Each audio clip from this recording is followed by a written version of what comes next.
Damn right. That was George Bush's response to whether he ordered waterboarding, typically blunt. But his claim that simulated drowning of terror suspects saved lives has been challenged by a former chair of Britain's Intelligence Committee, and some believe the former president could now be arrested. Here's our Washington correspondent Sarah Smith, and a warning: her report includes images of prisoner abuse. He's often described as one of America's worst presidents.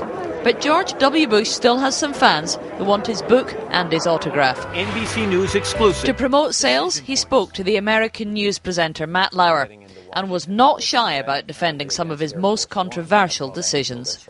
Let's talk about waterboarding. Okay. We believe America's going to be attacked again. There's all kinds of intelligence coming in. And one of the high-valued al-Qaeda operatives was Khalid Sheikh Mohammed, the chief operating officer of al-Qaeda, ordered the attack on 9/11. And they say, he's got information. I said, find out what he knows. And so I said to our team, are the techniques legal? And a legal team says, yes, they are. And I said, use them. Why is waterboarding legal, in your opinion? Because the lawyer said it was legal. It said it did not fall within the Anti-Torture Act. I'm not a lawyer.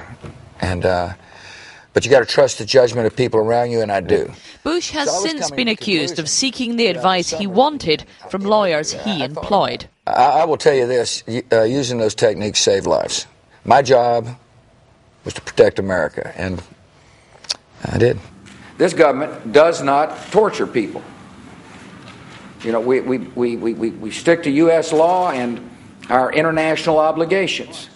When he said that, Bush knew the US had already waterboarded Khalid Sheikh Mohammed 183 times. Abu Zubaydah more than 80.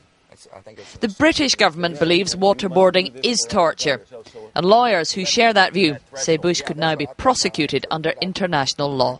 Look, first of all, we used this technique on 3 people. Captured a lot of people and used it on 3. We gained valuable information to protect the country, and it was the right thing to do as far as I'm concerned. Valuable information, says Bush, that foiled plots against Heathrow and Canary Wharf, although that's disputed by a former Labour minister. This book's all about portraying George W. Bush as the decider, the man who went with his gut instinct on all the really big decisions. But he doesn't seem to connect that style of government with its consequences. He says he was blindsided when he saw the photographs of abuse inside Abu Ghraib prison in Iraq. He claims he was shocked by the looting and the violence that followed the invasion of Iraq.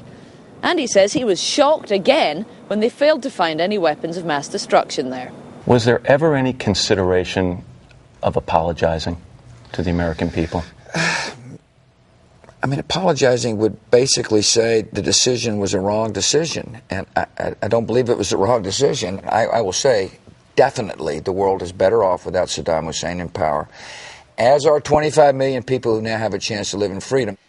Bush admits he thought about sacking his Defence Secretary Donald Rumsfeld when those Abu Ghraib pictures came out, but claims there was no one else, no one at all, that could take his place. And Bush concedes he should never have declared mission accomplished in Iraq. No question it was a mistake. And if I had to do it over again, which you don't get to do when you're the president, I'd have said, good going, men and women. Great mission, or something, I don't know what it is. But since leaving office, Bush has never criticised his successor, and he doesn't now. But he is convinced history will judge him to have been a great president. He concedes, though, that probably won't happen until after he's dead. Sarah Smith, Channel 4 News, Washington.